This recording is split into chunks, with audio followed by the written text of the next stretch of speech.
This is the Podcast Lab. Subscribe now and never miss an episode. Have you ever thought about, like working from a beach or maybe like a cool cafe in Europe? Yeah. Turns out tons of people are actually doing it. It's called digital nomadism, and that's what we're going to be diving into today. It's really interesting. We've got research and personal stories and even some economic stuff. It really shows how much work and life are changing. For sure. And for everyone listening, think of this as like your guide to digital nomadism. Right. The good, the bad, and like what it's really like. Exactly. And it's not just working remotely, It's more about like choosing to make travel part of your work life. Yeah, it's almost like a lifestyle choice. Yeah. More than just taking a vacation, it's making it a regular thing. That's a good point. And it seems like the pandemic really changed things. Yeah, it did. A study from MBO Partners in 2023 found that a lot of independent workers are choosing this lifestyle where they can work from anywhere. Oh, wow. Like freelancers and contractors, we're talking about 60 million people. That's huge. Makes sense, though, with platforms like Upwork and Fiverr. Exactly. It's so much easier to find work online no matter where you are. Yeah. These platforms are like digital marketplaces connecting businesses with freelancers all over the world. It's opened up so many possibilities for people who want to be location independent. I bet countries are starting to notice this trend too, right? Oh, yeah. With so many people working remotely, it's a whole new kind of tourism. Exactly. Some countries are even creating special visas just for digital nomads. Wow. They see the economic benefits, like people spending money locally and supporting businesses. Okay, so let's get into the good stuff. Why is this digital nomad thing so appealing? Well, the freedom and flexibility are huge. Imagine setting your own hours and working from wherever you want. Like a mountain cabin one week and a city the next. Yeah, that sounds amazing. It's a completely different way of life. That definitely appeals to my adventurous side. Yeah. But I also imagine there's like a cultural immersion aspect that you wouldn't get as a regular tourist. You got it. It's about really experiencing a place, connecting with locals, maybe even learning a new language. It's a chance to really broaden your horizons. And hey, let's not forget about potentially saving money. Right. Your money could go a lot further in certain countries. Definitely. There's a website called Nomad List that ranks cities for digital nomads. And some places like Chiang Mai in Thailand or Medellin in Colombia have a low cost of living, but still offer great amenities and infrastructure for remote workers. So it sounds pretty idyllic, but I'm guessing it's not always perfect. What are some of the downsides? Well, even with all the freedom, it can be hard to balance work and life. When your office is a beach, it's easy to blur those lines, and burnout can be a real problem. Yeah, that makes sense. Yeah. It must take a lot of discipline to stay focused when you're surrounded by so many distractions. It does, and then there's the social aspect. Moving around all the time can make it hard to build lasting relationships. I can see that. And what about the practical stuff, like visas and unreliable Wi-Fi? Those are definitely things to consider. Figuring out visa requirements can be a pain, and finding a good internet connection can be tough in some places. Right. It's not always as easy as it looks on Instagram. So it's important to be realistic. It's not all about cocktails on the beach. There's real work involved, and there will be challenges. Right. It's about finding that balance between enjoying the adventure and being prepared for the bumps along the way. True. But do you think there's a certain kind of person who does better as a digital nomad? It's not so much about personality as it is about mindset. You need to be adaptable, resilient, and self-motivated to make it work. Yeah, that makes sense. You've got to be comfortable with uncertainty, be good at finding solutions and managing your time on your own. It's definitely not for everyone. But for people who crave freedom and adventure and want to design their own life, digital nomadism can be amazing. It's about embracing the unknown and being open to new experiences. It sounds like it's just as much about the journey as it is about the destination. Exactly. And speaking of journeys, we've got some really interesting stories from actual digital nomads that I think you'll find insightful. All right, let's hear them. Let's start with Sarah Lopez. She's a freelance graphic designer who's been living the nomad life for the past 3 years. She's traded her small apartment for amazing views and bustling markets, but it hasn't always been easy. Okay, I'm listening. What's Sarah's story? Well, Sarah loves the freedom and flexibility. She can set her own hours, work from anywhere with internet, and she's explored some incredible places. But she admits that staying disciplined and motivated can be tough. I bet. It must be tempting to just relax and enjoy the surroundings when you're living in paradise. Right. And Sarah also mentioned that she misses having a permanent home and a close community. It's a trade-off she's made, but it does have its downsides. So it's not perfect for everyone. But it sounds like Sarah's found a way to make it work. What about other digital nomads? Are their experiences similar? Let's hear from James Carter. He's a software developer who's been working remotely from different places for the past 5 years. His experience has been quite different from Sarah's. Interesting. How so? Well, James actually thrives on the constant change and newness of the nomad life. He loves meeting new people, immersing himself in different cultures, and he's found that the challenges have actually helped him grow as a person. So for James, it's all part of the adventure. Exactly. He's learned to embrace the uncertainties and go with the flow. And he's built a strong online network of other nomads who support each other. So 2 different people, 2 different experiences. It really shows that there's no one right way to do digital nomadism. That's a great point. It's all about finding what works for you, your personality, your work style, and your goals. Okay, so let's say someone is listening to this and thinking, this sounds awesome. Where do I even start? What advice would you give them? The first step is to figure out if this lifestyle is even possible for you. Do you have a job that lets you work remotely? Do you have the skills and experience to find freelance work online? Right. You need to have a way to make money remotely. But it's not just about the work, is it? There's the practical stuff too. Definitely. You need to think about your finances, your health insurance visa requirements for the countries you want to visit. You can't just jump into it without planning. So it's a balance of having big dreams and being realistic about the logistics. It sounds like a lot to handle. It can be, but with the right attitude and some good preparation, it's totally doable. And the rewards can be life-changing. Okay, so you've got your remote income figured out. You've done your research and you're ready to go. What's next? Well, finding a place to live is a big one. Do you want the flexibility of short-term rentals or the community feel of a co-living space? Co-living spaces.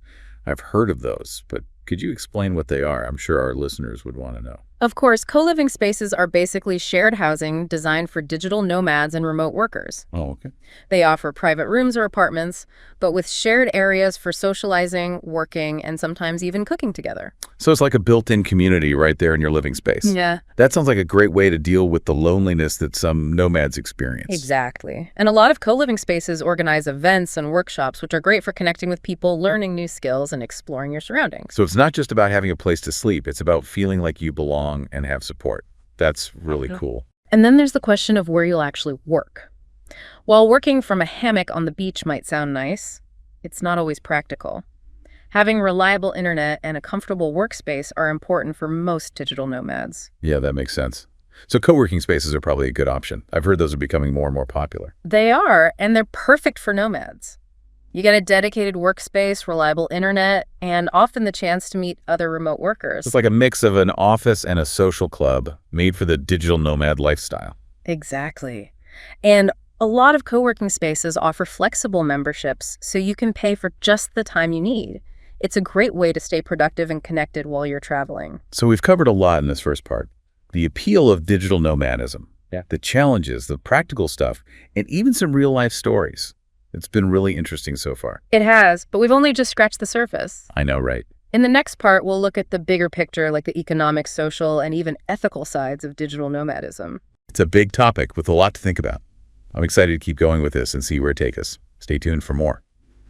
So welcome back to our deep dive into digital nomadism. Last time we talked about the freedom and flexibility, the challenges, and some real stories from digital nomads. It's a big topic, isn't it? And now I think it's time to step back and look at the bigger picture. Like, what does the rise of digital nomadism mean for society as a whole? That's a great question.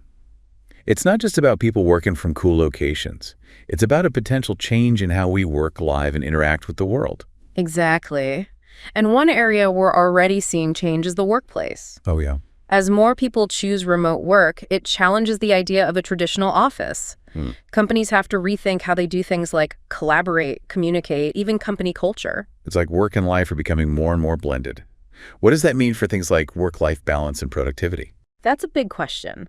Some people say the flexibility of remote work can actually make work-life balance better. It lets people fit work into their lives in a more natural way. But others worry that it leads to longer hours and always feeling on. It's a debate that's still going on. And it's not just about the individual worker either. Right. There are economic effects too. Absolutely. The rise of digital nomadism could really change our economies both locally and globally. How so? Well, locally, digital nomads can bring money to smaller towns and rural areas. Okay. They support local businesses, boost tourism, and can even help revitalize struggling communities. That sounds positive. Yeah. But are there any downsides to think about? You're right. There is the risk of gentrification where remote workers with more money can drive up housing costs and push out locals. It's a tricky balance. So it's important for digital nomads to be aware of their impact on the places they visit. It's not just about personal freedom, it's about responsible travel and helping those communities. I completely agree. And on a global scale, digital nomadism makes us think about the future of work itself. If work isn't tied to a location anymore, what happens to traditional jobs and labor markets? It's a whole new world of possibilities, but also uncertainties. Will we see more remote work opportunities, or will it create new problems like inequality and exploitation? These are big questions that we're just starting to deal with. And as technology keeps changing, it's only going to speed things up. Yeah. We're seeing AI automation and new ways to connect digitally. It's changing what work is and creating new chances for remote and location-independent careers. It's exciting, but also a bit overwhelming. It feels like we're on the edge of a huge change, but we don't really know where it's going. That's a good way to put it. But with all this uncertainty, there's also excitement and possibility. Digital nomadism is making us rethink our ideas about work life and how our societies are structured. It's challenging us to be more adaptable, resourceful, and open to new ways of living and working. And it's making us ask some really basic questions about what's important, like what kind of work fulfills us, how we want to live our lives, and what kind of world we want to create for ourselves and future generations. Those are big questions, but they're also exciting ones. So as we figure this all out, it's important to stay informed, be mindful of our impact, and be open to the possibilities. Definitely. And now let's switch gears a bit and talk about some practical advice for people who are interested in the digital nomad lifestyle and want to learn more. Okay, let's get into the details. Where should someone start if they're thinking about making the leap? The first thing is to look at your skills and experience and see how they could work for remote jobs. Are you a writer, a designer, a developer? Or maybe you have a special skill you can offer online. So it's about knowing your strengths and figuring out how to use them in the digital world. Exactly. Once you know what you can offer, start looking at online platforms like Upwork, Fiverr, and remote.co. These platforms connect businesses with freelancers and remote workers, and they're a great way to find clients or even a full-time remote job. So it's about putting yourself out there, building a portfolio, and networking with potential clients or employers. Exactly. And networking is so important in the digital nomad world. Connect with other digital nomads online and in person, go to conferences and workshops, and join online communities. It's a great way to learn from others, share experiences, and get good advice. And don't forget about researching your destinations. Right. Things like visa requirements, cost of living, internet access, safety. Those are all really important to think about. Absolutely. Doing your research and planning ahead are key to having a smooth and enjoyable digital nomad experience. You don't want to show up somewhere and realize you don't have the right visa or the internet is terrible. Okay, so you figured out your skills, your networking, and you've chosen your dream spot. What about the money side of things? How can you make sure you can afford this lifestyle? That's a key thing to think about. Digital nomadism often means your income isn't always the same, so budgeting and financial planning are essential. So it's not as easy as just packing your bags and going to the beach. Not quite. You need some savings to fall back on. Keep track of your income and expenses, and be ready for unexpected costs. A lot of digital nomads also try to have different sources of income by combining freelance work with things like blogging, affiliate marketing, or creating online courses. So it's about being resourceful, adaptable, and taking control of your finances. It's not a quick way to get rich, but with good planning and some hard work, it can be a lifestyle you can afford. And we can't forget about the emotional and social parts of this lifestyle. It can be amazing, but it can also be tough at times.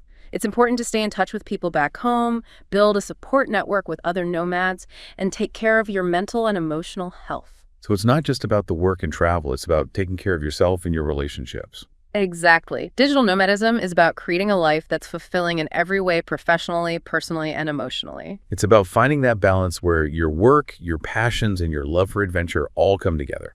And it's about enjoying the journey with all its ups and downs. I like that. And now let's move on to the last part of our deep dive, where we'll look at real examples of digital nomads who are making this lifestyle work. We'll hear their stories, learn from their experiences, and get some real insights into what it's like to be a digital nomad. I'm excited to hear these stories. Stay tuned for more. Mm.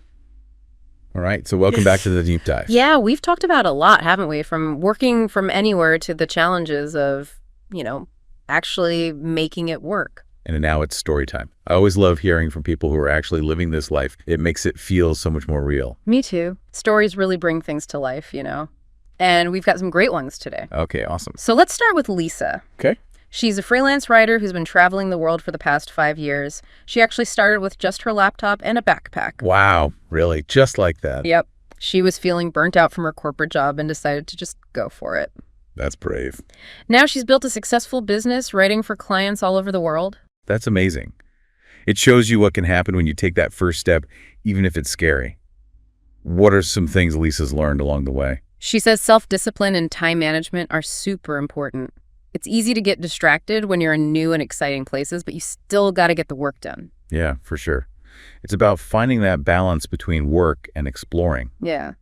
Did Lisa have any advice for people who want to become digital nomads? She said networking is key. Building relationships with other digital nomads can give you support advice and even lead to new opportunities. That makes sense. Yeah. A good network is so valuable, especially when you're always on the move. Okay. Who's next? Let's talk about Mark. He's a software developer who combined his love for surfing with his tech skills. Oh. He now works remotely from Bali, where he can surf every morning before starting his coding work. Wow, that sounds incredible. Did Mark always want to be a digital nomad, or did it just kind of happen? It sounds like a little bit of both. He always loved to travel and surf, and when he had the chance to work remotely, he took it. He saw it as a way to create a life that matched his values and what he loved. And it seems like he's made it work really well. Yeah. What are some things Mark loves about being a digital nomad? He mentioned the freedom and the chance to constantly learn and grow. Every new place he goes to exposes him to different cultures, perspectives, and ways of life. It's like the world becomes your classroom. Yeah. That must be amazing. It is. And for Mark, it's not just about the personal benefits. He also wants to use his skills to make a difference in the world. Oh, that's cool. How is he doing that? He volunteers his time to teach coding workshops for local communities in the places he visits. He believes technology can empower people, and he wants to share his knowledge. That's so inspiring. It's a great example of how digital nomads can give back to the communities they're a part of. It's not just about taking, it's about contributing to. Exactly. And Mark's story shows us that digital nomadism can be more than just a lifestyle. It can be a way to live a more meaningful and fulfilling life. So we've heard from Lisa, the freelance writer, who found freedom and flexibility, and Mark, the software developer, who's living his dream in Bali. Two very different paths, but both leading to adventure and purpose. And they're just two examples. There are so many other digital nomads out there, each with their own unique story. Yeah, it's definitely a growing movement. For people who are listening and feeling inspired, what are some steps they can take to explore this path? Well, we've talked about some already, but it's worth repeating. First, figure out your skills and experience. What can you offer remotely? Are there online platforms where you can connect with clients or employers? Right. It starts with figuring out how to earn a living online. What else? Networking is so important. Connect with other digital nomads, join online communities, go to events. Learning from others who are already doing this can be really helpful. And of course, research. All right, Research, visa requirements, cost of living, internet access, safety. These are all crucial things to consider when choosing a destination. Absolutely. Planning and preparation are key. They can make a huge difference in your experience. Okay, so you've got your skills, your network, and your destination sorted. Any last words of advice? Embrace the journey. It's not always going to be easy, but it will be an amazing adventure. Be open to new experiences, be adaptable, be resourceful, and most importantly, have fun. I love that. Embrace the journey. It's a good reminder that digital nomadism isn't just about the destination. It's about the growth and change that happen along the way. Well said. And with that, we've come to the end of our deep dive into digital nomadism. It's been a really interesting journey, from the Instagram perfect pictures to the real challenges, from practical tips to the bigger impact of this trend. We've heard inspiring stories learned from experts and hopefully made our listeners curious and inspired. If you're thinking about working from anywhere and creating a life that combines work and travel, we encourage you to keep learning. The resources we mentioned are a great place to start. And remember, it's not just about escaping to paradise. It's about finding a way of life that fits your values, your passions, and what success means to you. It's about freedom, flexibility, and the chance to create a life that's truly yours.